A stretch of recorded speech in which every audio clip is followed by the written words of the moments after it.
I'm running out of words to describe Nikola Jokic. Just when I think we have reached the peak of what he is, he somehow gets better.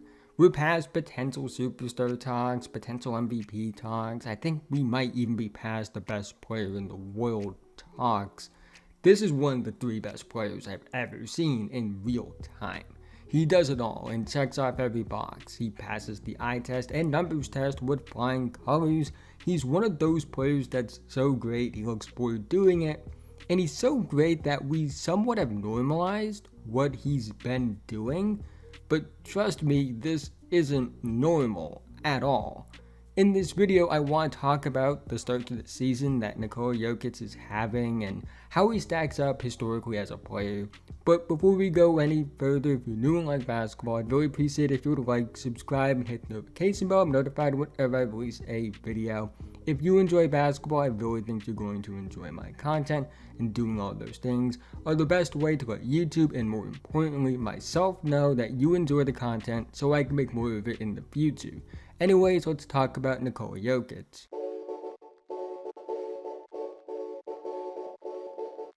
Through 10 games, Nikola Jokic is averaging 29.7 points per game, 13.7 rebounds per game, and 11.7 assists per game on 56.3, 56.4, 84.3 splits, and a 66 true shooting percentage.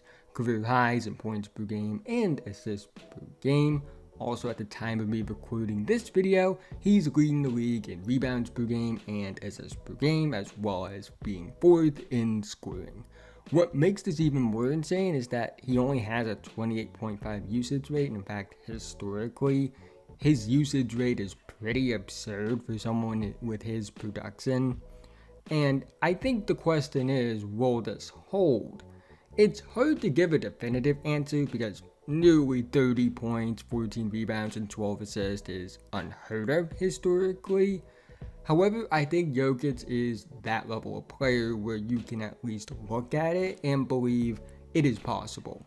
He has statistical evidence to back up that his scoring and rebounding production will maintain. In fact, I think his scoring could even go up. He's shooting just 60% at the rim, which is 7 to 11% lower than his standard, and he's still nearly averaging 30 points per game.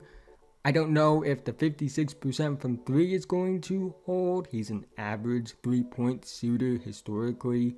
But even if that comes down to mid to high 30s from 3, I do think his rim scoring efficiency will go up as the season goes along. So at the very least, I think the near 30 points per game will hold. And the best case scenario, that number actually goes up to past 30 points per game. I have no concerns about his rebounding. He has all the tools, he's big, he's physical, he has the production. But the assist I think could go down because nearly 12 assists per game while also being a high level scorer is a lot to ask. But I think double digit assists per game is possible. He's been at 9 assists per game over the past few seasons. What's one more? It's crazy to think about how great Jokic is because usually numbers like this are chalked up to a hot start and we expect them to go down. And while I do think it's possible the numbers go down as the season goes along, we've seen so much out of him that it can be expected that these numbers not only can hold, but potentially get even better. When I look at Jokic historically, it's truly hard to wrap my head around. I think his prime starts in 2019 when he made his first All-NBA team. And over the course of 458 games from that season on, he averages 24.1 points per game, 11.6 rebounds per game, and 8.3 assists per game on 56.7, 35, 82.6 splits, and a 64.3 true shooting percentage. To put into perspective how absurd this is, there are only 3 players in NBA history to average at least 24 points, 11 rebounds, and 8 assists per game in a single season. Oscar Robertson in 1962, Wilt Chamberlain in 1968, and Nikola Jokic 3 times if you include this season. So there are only 2 players in NBA history, both of which are arguably top 5 ever at their position, who have put up numbers in a single season that Jokic has over the course of his entire prime so far. And mind you, both of those players in the individual seasons they accomplished this averaged over 10 more minutes per game than Jokic has in his prime. Simply put, this is one of the greatest offensive primes we've ever seen. That's not even getting into the peak. His peak starts in 2021, in my opinion, when he won his first MVP.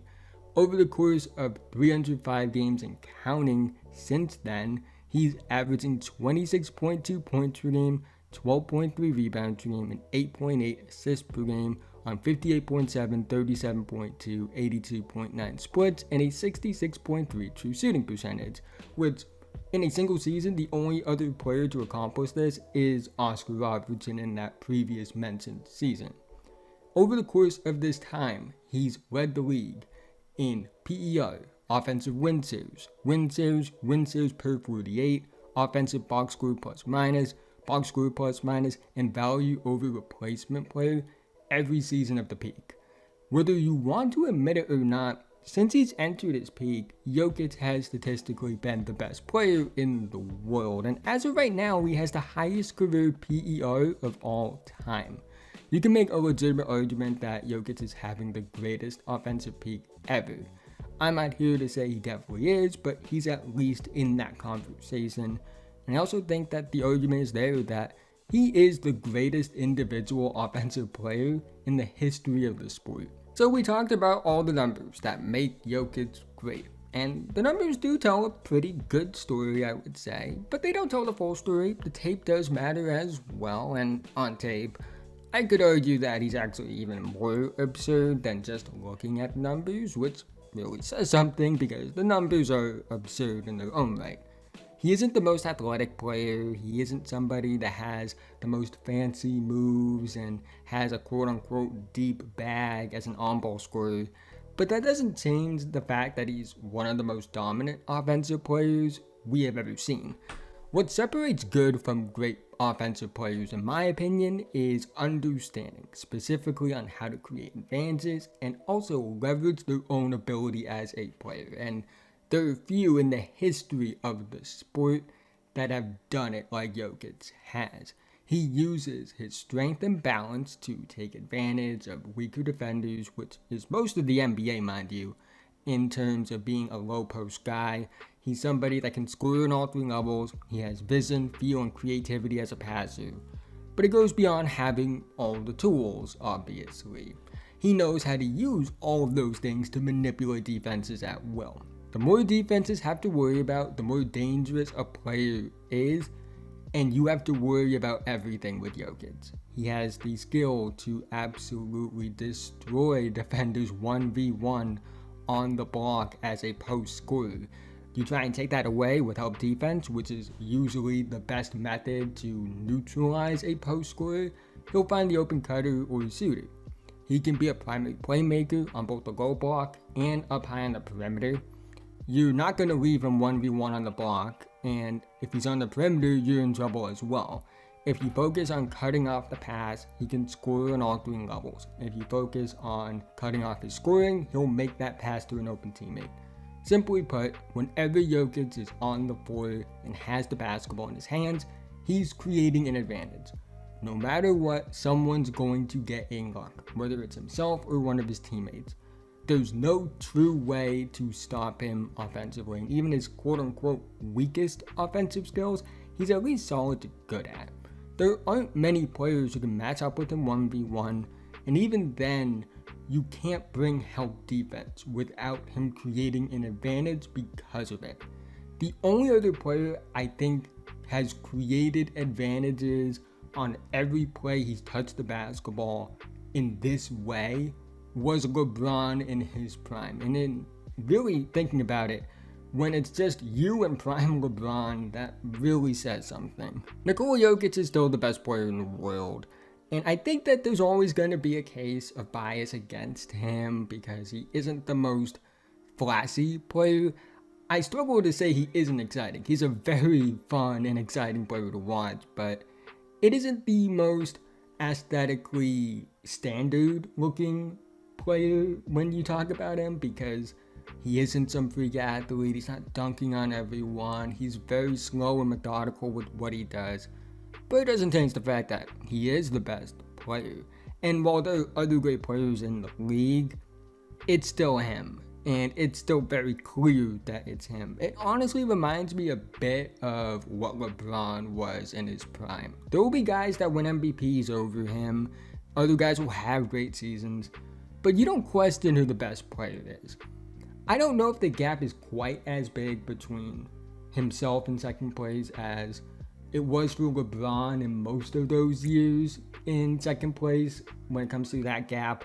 But I still feel comfortable saying Jokic is the best player in the world. He's the most unstoppable offensive player in the league right now. One of the most unstoppable ever. He creates an advantage on every single play he touches the basketball. And while it's too early to give out an MVP, we have a long season to go.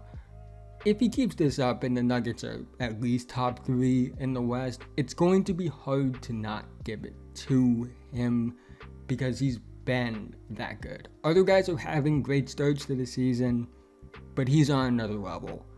And he's somehow even better than last season when he won MVP. And last season, and honestly every year since he's won MVP, has been one of the greatest offensive seasons ever, and he's somehow even better than that. And I don't think it's overreacting to a hot start. I just think he's that good and can do what he's been doing over the course of a full season. Will we win another MVP? Only time will tell. But we don't need time to recognize what we have seen. This is one of the greatest players of all time. I would say he's top 15 already, and I think he's closer to 10 than people believe he is. This is arguably the greatest individual offensive player we have ever seen. This is arguably the greatest playmaker we've ever seen, and I don't think it's close.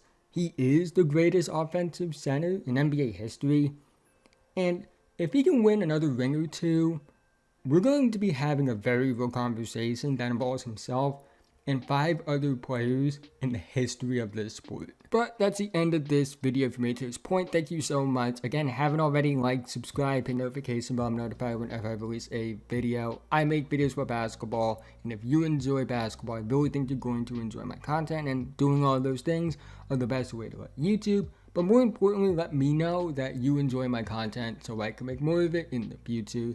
What do you think about Nikola Jokic? Where does he rank in the NBA? Do you think he's the best player in the world? Where does he rank all time for you?